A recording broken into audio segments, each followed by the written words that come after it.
এটা arm group নাদাংগুৰি পাহাৰত তেওঁলোকে লুকাই আছে আৰু কিবা এটা প্লানিং কৰি আছে ডাঙৰ এটা ঘটনা কৰিবৰ কাৰণে।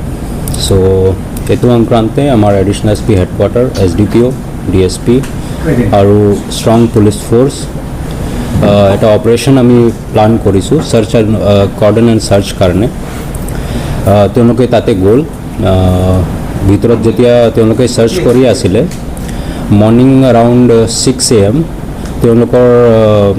তেওঁলোকত ফায়াৰিং হ'ল।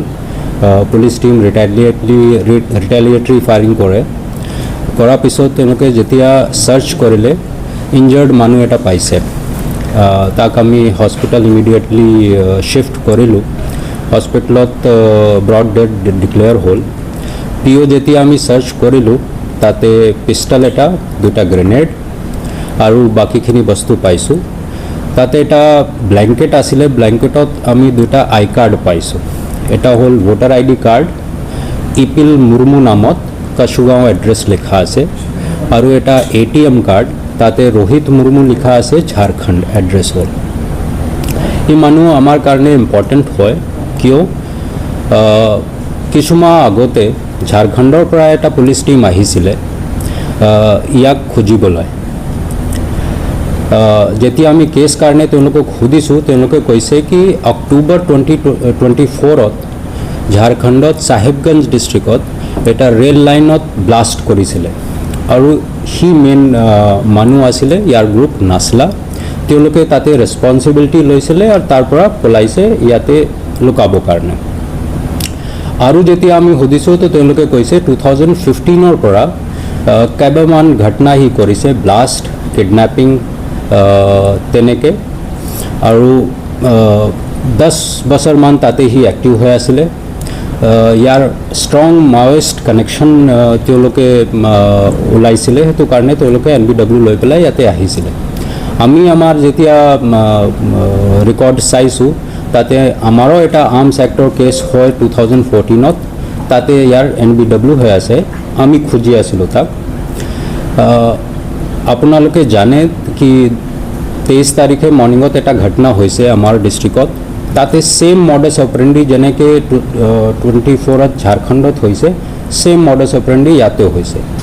এতিয়া আমি ষ্ট্ৰং ছাছপেক্ট কৰি আছোঁ কি ছেইম গ্ৰুপ আৰু ৰোহিত মুৰ্মু তেওঁলোকে এইটো ঘটনাত জড়িত হ'ব পাৰে।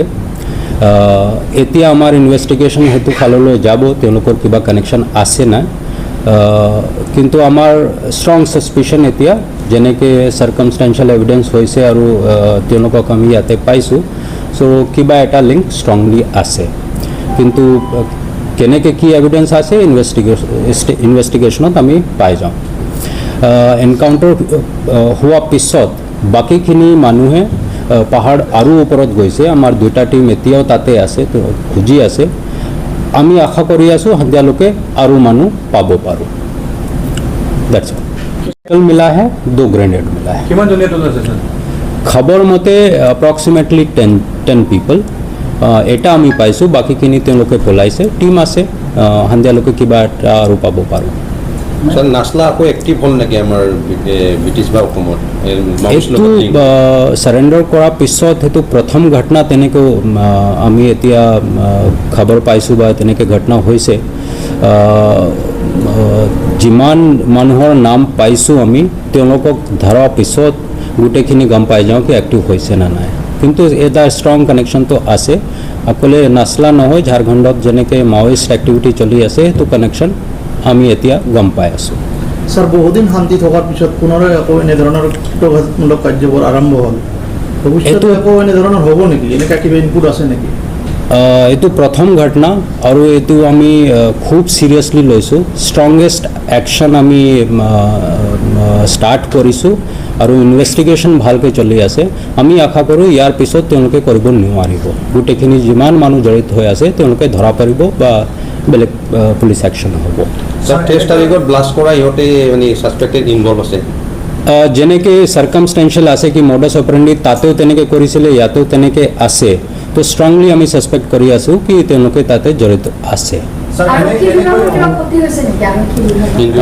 ইনজাৰ্ড হৈছে তেওঁলোকে মেডিকেলত আছে আমাৰ SDPO আৰু বাকী 3-4জন তেওঁলোকে ইনজাৰ্ড হৈছে তেওঁলোকে এতিয়া হস্পিটেলত আছে স্যাৰ এনেকৈ হ'ব পাৰে নেকি যে মাওইষ্ট অসমত তেওঁলোকৰ এক্টিভিটি এক্টিভ কৰিবৰ কাৰণে আৰম্ভ কৰিছে এনেকৈ হ'ব পাৰে তেনেকৈ হ'ব পাৰে ক'ত ক'ত গুলি লাগিছে পুলিচৰ চৰি গুলি লাগিছে পুলিচক গুলি লগা নাই কিন্তু যেতিয়া তেওঁলোকে ডাক কৰিলে বা চেজ কৰি আছে তাতে তেওঁলোকে দুখ